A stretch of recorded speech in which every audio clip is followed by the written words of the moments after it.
మీనరాశి వారికి ఏలినాటి శని యొక్క ప్రభావము ఎలా ఉంటుంది అనేటువంటి విషయాన్ని మనం తెలుసుకుందాం. మీనరాశిలో జన్మించినటువంటి వారికి గతంలో 17 జనవరి 2023 నుండి 29 మార్చి 2025 వరకు ద్వాదశ స్థానంలో శని సంచరిస్తున్నాడు. అంటే ఈ సంవత్సరం 29 మార్చి 2025 వరకు ద్వాదశ స్థానంలో శని సంచరిస్తున్నాడు. ఈ ద్వాదశ స్థానంలో శని సంచరించడము ఏలినాటి శని యొక్క ప్రభావం ప్రారంభాన్ని సూచిస్తుంది. అంటే మీనరాశి జాతకులకు గతంలోనే ఏలినాటి శని ప్రారంభమయ్యింది. 29 మార్చి 2025తో ద్వాదశం పూర్తి అవుతుంది. అంటే 12వ స్థానంలో సంచరించడము 29 మార్చి 2025 వరకు పూర్తి అవుతుంది. దాని తర్వాత మళ్ళీ జన్మస్థానంలోకి ప్రవేశిస్తున్నాడు. అంటే జన్మస్థానంలో ఈ శనైశ్చరుడు సుమారుగా 2.5 సంవత్సరాలు ఉంటాడు. అంటే 29 మార్చి 2025 నుండి 3 జూన్ 2027 వరకు జన్మస్థానంలో ఉంటున్నాడు. ఈ జన్మస్థానంలో శనైశ్వరుడి యొక్క సంచారము ఈ మీనరాశి వారికి ప్రతికూలంగానే ఉంటుంది. అయితే ఇక్కడ మనం గమనించవలసినటువంటి విషయం ఏంటంటే, మీనరాశి జాతకులకు అంటే మీనరాశి అధిపతి బృహస్పతి, ఈ శనైశ్వరుడు కూడాను ఈ మీనరాశిలో సంచరిస్తున్నాడు. కాబట్టి స్వక్షేత్రంలో సంచరిస్తున్నాడు. స్వక్షేత్రంలో సంచరించడము కొంత మనకు ఇబ్బంది పెడుతుంది. ఒక రకంగా కొన్ని ఇబ్బందులను క్రియేట్ చేస్తుంది. ఒక రకంగా మనం ఆలోచించినట్టయితే ఆ ఇబ్బందులను మనం ఎదుర్కొనేటువంటి ధైర్య సాహసాలు, స్థితి, ఆలోచన, ప్రజ్ఞ ఇవన్నీ కూడాను మనకు ఆ బృహస్పతికి సంబంధించినటువంటి రాశిలో శనైశ్వరుడు సంచరించడం మూలకంగా మనకు కలుగుతాయి. కాబట్టి ఎన్ని ఇబ్బందులు వచ్చినప్పటికీ, ఎన్ని ఆరోగ్య సమస్యలు వచ్చినప్పటికీ, ఎంతమంది మనపైన కుట్రలు పన్నినప్పటికీ మీరు వాటన్నిటినీ కూడాను అధిగమించి మళ్ళీ ముందుకు స్టెప్స్ తీసుకునేటువంటి అవకాశాలు ఈ జన్మస్థానంలో ఉంటాయి. అయితే ఈ జన్మస్థానంలో 29 మార్చి నుండి సంచరిస్తున్నాడు. ఈ 29 మార్చి నుండి మనకు ఎలాంటి ఫలితాలు ఉంటాయి అని మనం చూసినట్టయితే, ఇక్కడ మీనరాశి అంటే 1వ స్థానంలో శని సంచరిస్తున్నాడు. 1వ స్థానాధిపతి 1లో సంచరిస్తున్నాడు. దశమాధిపతి కూడాను జన్మంలో సంచరిస్తున్నాడు. అంటే దశమ జన్మస్థానాధిపతి జన్మంలో సంచరిస్తున్నాడు కనుక ఈ యోగం అనేటువంటిది మీనరాశి వారికి కొంత కలిసి వచ్చేటువంటి అవకాశాలు ఉంటాయి. అయినప్పటికీ జన్మస్థానంలో గోచార రీత్యా శనైశ్వరుడు ప్రతికూలం కనుక కొన్ని ఇబ్బందులు తప్పవు. వాటి మూలకంగా ఎలాంటి ఫలితాలు ఉంటాయి, ఏమి మనం స్టెప్స్ తీసుకోవాలి అనేటువంటి విషయాన్ని మనం ఆలోచించినట్టయితే, జన్మస్థానంలో ఉన్నప్పుడు ముఖ్యంగా మనకు శారీరకమైనటువంటి ఇబ్బందులను ఇస్తాడు. శారీరకమైనటువంటి ఇబ్బందులు ఏ విధంగా కలుగుతాయి? మనము వృధా ప్రయాణాలు, అతిగా ఆలోచించడము, వర్క్ లోడ్ పెరగడము, అంటే ఉద్యోగస్తులకు ఆఫీసులో ఇండైరెక్ట్గా వర్క్ లోడ్ పెరిగేటువంటి అవకాశాలు ఈ సమయంలో ఉంటాయి. తద్వారా శారీరక మానసిక ఇబ్బందులకు మీరు గురి అయ్యేటువంటి అవకాశాలు ఉన్నాయి. కాబట్టి ఈ స్థానాలలో ఉన్నప్పుడు అంటే ఉద్యోగస్తులు వర్క్ లోడ్ పెరుగుతుంది కాబట్టి వర్క్ లోడ్ పెరుగుతుంది అనే దానికే మీరు ఫిక్స్ అయిపోయి దాన్ని ఎలా మనం సార్ట్అవుట్ చేసుకోవాలి, ఏ విధంగా మనకు ఆరోగ్యం చెడకుండా మనం ఎలాంటి స్టెప్స్ తీసుకోవాలి అనేటువంటి విషయంపై మీరు ఫోకస్ పెట్టడం అనేటువంటిది ఈ సమయంలో చాలా అవసరము. ఇకపోతే ఆత్మీయులు, దగ్గర వాళ్ళతో మీరు కొంత జాగ్రత్తగా ఉండాలి. ఈ సమయం లోపల ఆత్మీయుల మూలకంగా మీకు ఇబ్బందులు తలెత్తేటువంటి అవకాశాలు ఉన్నాయి. జ్ఞాతులు, పాలివాళ్ళు, స్నేహితులు, చిన్ననాటి మిత్రులు, బంధువులు, మీకు ఎవరైతే క్లోజ్గా మూవ్ అవుతూ ఉంటారో, అంటే అన్ని విధాలుగా మీకు దగ్గరగానే ఉండి మిమ్మల్ని అన్ని రకాలుగా గైడ్ చేస్తున్నటువంటి వాళ్ళ మూలకంగా మీకు కొంత ఇబ్బందులు కలిగేటువంటి అవకాశాలు ఉంటాయి. కాబట్టి మీరు మీనరాశిలో జన్మించినటువంటి వారు ప్రత్యేకంగా ఈ సమయం లోపల అంటే 29 మార్చి 2025 నుండి 3 జూన్ 2027 వరకు జన్మస్థానంలో సంచరిస్తున్నాడు. కాబట్టి మీరు బ్లైండ్గా నిర్ణయాలు తీసుకోకూడదు. ఎవరిని కూడాను ఎక్కువగా నమ్మకండి. అంటే నమ్మకముతోనే మనకు పనులు జరుగుతాయి. నమ్మకము, విశ్వాసమే మనకు ప్రధానమైనటువంటి అంశం సంఘం లోపల. కాబట్టి మనము నమ్మకుండా ఏ పనులు కూడాను చేయలేము. అయినప్పటికీ ముందు వెనుక ఆలోచించి ఎవరిని ఏ సమయంలో నమ్మాలి, ఎవరు మనకు ఏ విధంగా మాట్లాడుతున్నాడు, ఆ మాటల వెనుక ఉన్నటువంటి ఆంతర్యం ఏంటిది, ఆయనకు మనసులో ఏం పెట్టుకొని మనతో మాట్లాడుతున్నాడు, ఇవన్నీ కూడాను కొంత కూలంకషంగా మీ శక్తి కొలది మీకు ఆలోచనకు తగ్గట్టుగా మీరు ఆలోచించి వాటి నిర్ణయాలు తీసుకున్నట్టయితే కొన్ని అనర్థాలను మీరు అధిగమించేటువంటి అవకాశాలు ఉంటాయి. ఇక ముఖ్యంగా అనవసరమైనటువంటి కలహాలకు గురి అయ్యేటువంటి అవకాశాలు ఉంటాయి. ఈ సమయంలో ఈ జన్మస్థానంలో సంచరిస్తున్నప్పుడు అనవసరమైనటువంటి కలహాలు ముందుకు వస్తాయి. కాబట్టి మీ వైపు నుండి మీరేం చేయాలి? అనవసరమైనటువంటి కలహాల్లో తలదూర్చకూడదు. మనం ఏదో పెద్దరికం చేసి ఆ కలహాన్ని మనం తీరుద్దాము అనేటువంటి విషయంతో మీరు వెళ్ళకూడదు ఇద్దరి మధ్యలోకి. అంటే మధ్యవర్తిత్వం చేయకూడదు.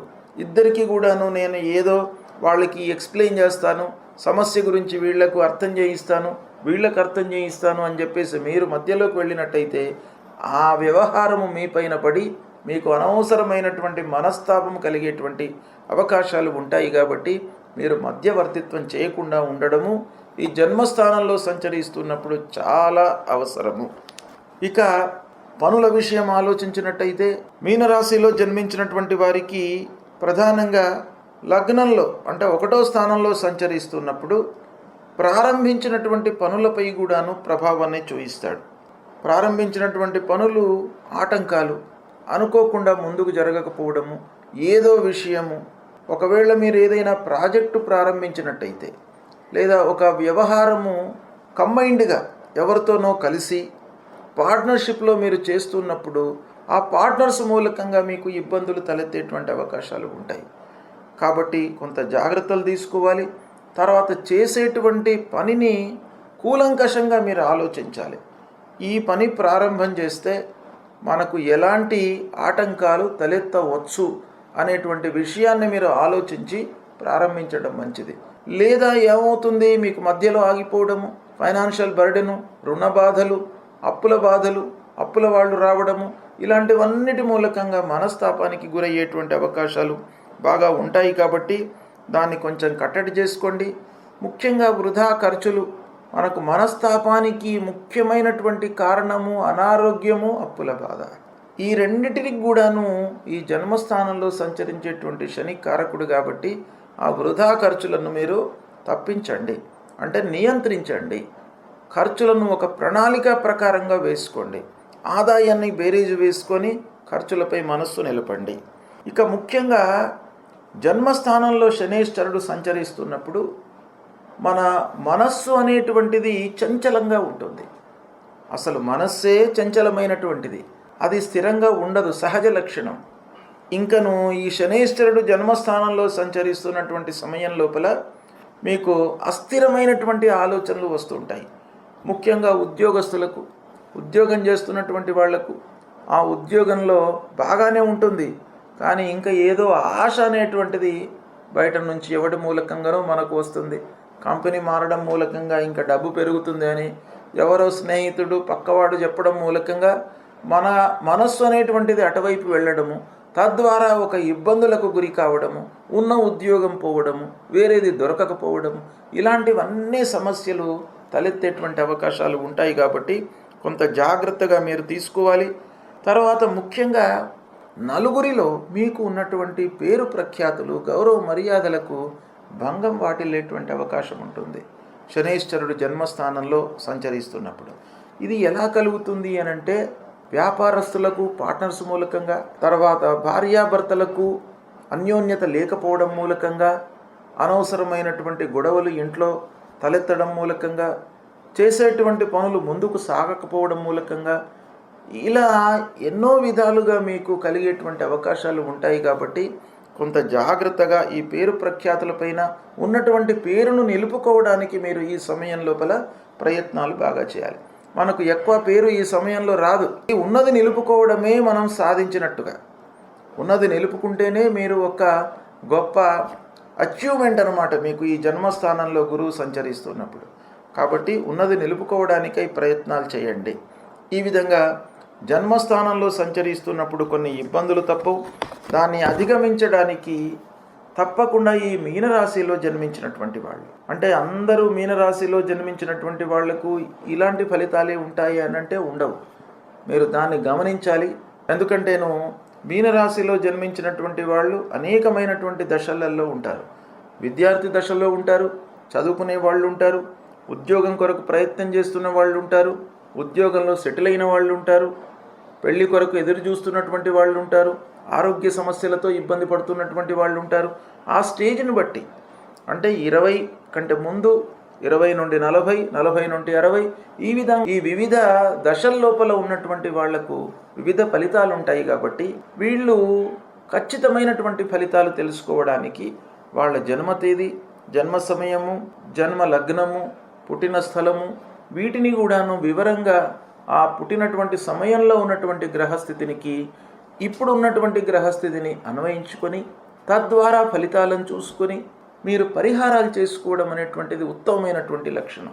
కాబట్టి జన్మస్థానంలో శనేశ్వరుడు సంచరిస్తున్నాడు గనక శనికి సంబంధించినటువంటి పరిహారాలు చేసుకోండి.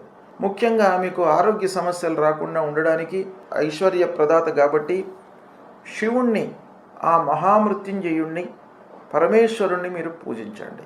తప్పకుండా మీకు అన్ని విధాలుగా ఒక స్టెబిలిటీని ఇస్తాడు.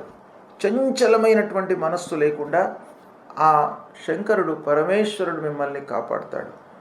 ఆ మహాదేవుణ్ణి మీరు ప్రతినిత్యం కూడాను పూజించినట్టయితే తప్పకుండా మీకు మంచి ఫలితాలు కలుగుతాయి. శంకరుడికి మనం చేయవలసిందేమీ లేదు. భక్తి శ్రద్ధలతో మీరు దేవాలయానికి వెళ్ళండి, నీళ్లు ఆ శంకరుడి పైన, మహాదేవుడి పైన పోయండి. పంచామృతాలు తీసుకువెళ్తే పంచామృతాలతో అభిషేకం చేయండి. దాని తర్వాత మళ్ళీ నీళ్లు పోయండి. శుద్ధోదకం పోసిన తర్వాత మీరు ఆ శంకరుడికి నమస్కారం చేసుకొని ఒక 5 ప్రదక్షిణాలు, పంచముఖ మహామృత్యుంజయుడు గనక 5 ప్రదక్షిణాలు శంకరుడికి చేసినట్టయితే మీకు సద్యస్కాలం లోపల అన్ని అరిష్టాలను కూడాను మీకు తొలగిస్తాడు ఆ భగవంతుడు. కాబట్టి శంకరుడి దేవాలయానికి వెళ్ళి శంకరుణ్ణి పూజించి 5 ప్రదక్షిణాలు చేసుకొని నమస్కారం చేయండి. మీకు వీలైతే ఆంజనేయ స్వామి దేవాలయానికి వెళ్ళండి.